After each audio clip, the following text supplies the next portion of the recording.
Hi and welcome to The Print. My name is Karanjeet Kaur. I'm a journalist and an editor. Let's talk today about what unites former cricketer Navjot Singh Sidhu and Union Minister for Railways Ashwini Vaishnav. 850 crore rupees is a lot of money, even for a celebrity like Navjot Singh Sidhu. But miracle cures don't come cheap these days. The former cricketer and TV anchor's wife, whose first name is also Navjot, recently beat stage 4 breast cancer. Sidhu claimed at a press conference last week that this was all thanks to a special diet. That the video went viral on WhatsApp should give you some indication as to its veracity.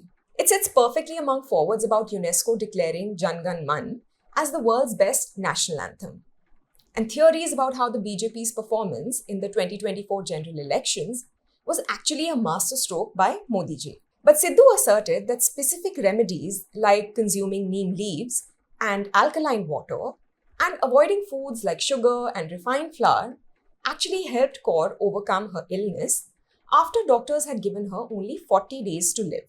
Now, it is the nature of these claims about miracle cures to whip up a frenzy of attention, all while the truth haplessly attempts to catch up. Still, the response to the video was swift. Soon after, a group of 260 oncologists from Tata Memorial Hospital issued a public notice warning against these unproven remedies, labeling them unscientific and baseless. That only served to light a fire under Sidhu, who tripled down on his claims by publishing the full meal plan as well as photos of his wife eating said foods.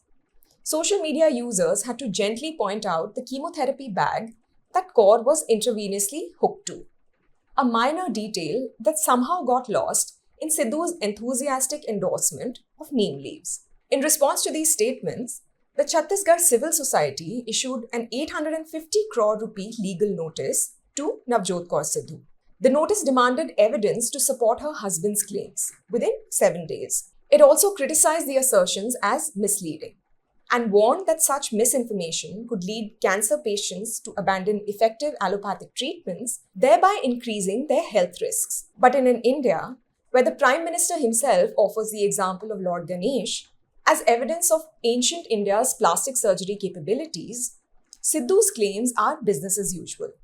Take the case of Ashwini Vaishnav, Union Minister for Railways.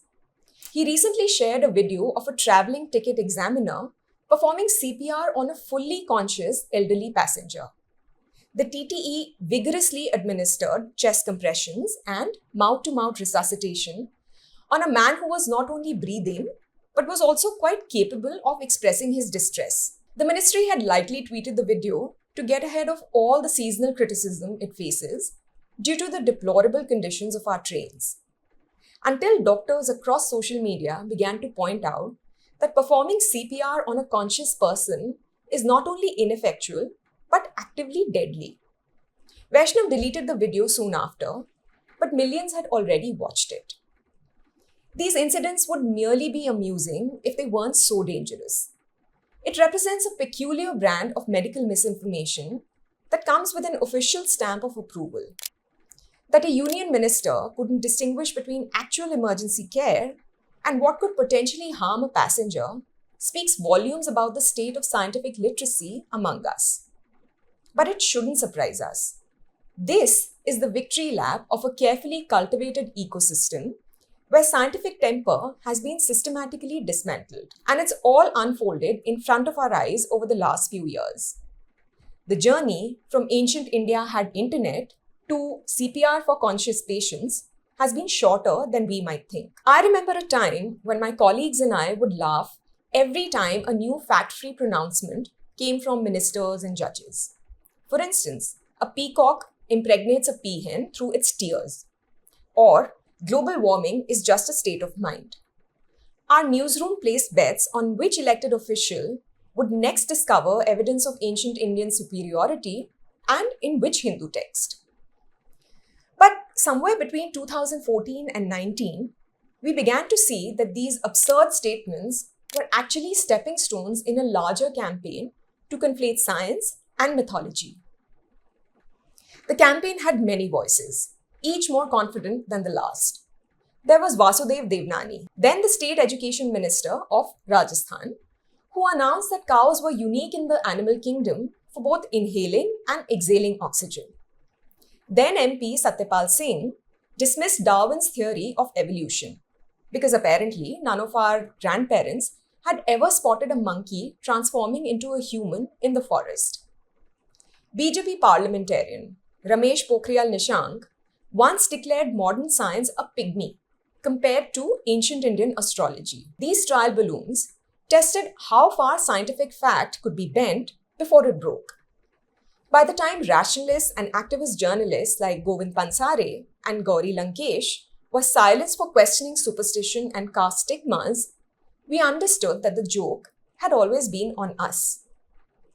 The transformation of fringe theories into institutional policy was so gradual that many missed it. First came the demolition of scientific institutions. The Indian Science Congress, which had once hosted luminaries like C.V. Raman and S.N. Bose, found itself struggling for relevance.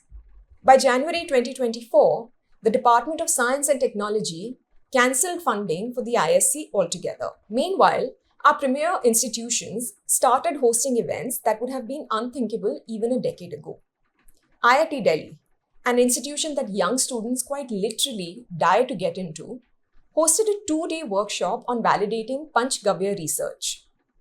In 2017, protests led to the cancellation of an astrology workshop organized by the Indian Institute of Science in Bangalore. It seems almost quaint in comparison to 2022, when the Ministry of Science and Technology announced Akash for Life, a 4-day conference dedicated to integrating Hindu cosmological concepts into academia. When IIT Mandi's director, Lakshmidhar Behera, also a spiritual guru, blamed non-vegetarianism for Himalayan landslides, it barely raised any eyebrows. The same institutions that had once championed evidence-based thinking were now legitimizing mythology as science. Even more alarming was the quiet infiltration of pseudoscience into healthcare policy. The National Health Mission introduced a bridge course allowing Ayurveda practitioners to prescribe modern medicine, despite never having studied it. The true cost of this institutional embrace of pseudoscience became devastatingly clear during the COVID-19 pandemic. When India needed oxygen and hospital beds, we got coronil and claims about how flies spread the virus through infected feces. The latter was promoted in a video by no less a luminary than Amitabh Bachchan himself. Homeopathy and traditional medicine, long positioned as solutions to India's healthcare gaps, eventually proved powerless against a virus that had no respect for belief and sentiment. Today, we are at a point where over 100 scientists from India's most respected research institutions have to sign statements decrying the active opposition to scientific approach. When a union minister can't recognize basic medical procedures, and a former cricketer feels emboldened to challenge hundreds of oncologists, it signals the completion of a project years in the making. The tragedy is, in a country where healthcare remains inaccessible to millions, traditional medicine and local remedies could actually serve as crucial bridges to wellness.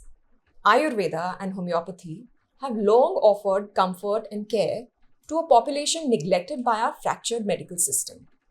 But there's a vast difference between acknowledging these practices as complementary care and elevating them to state policy. The 850 crore legal notice to Sidhu will not undo this damage.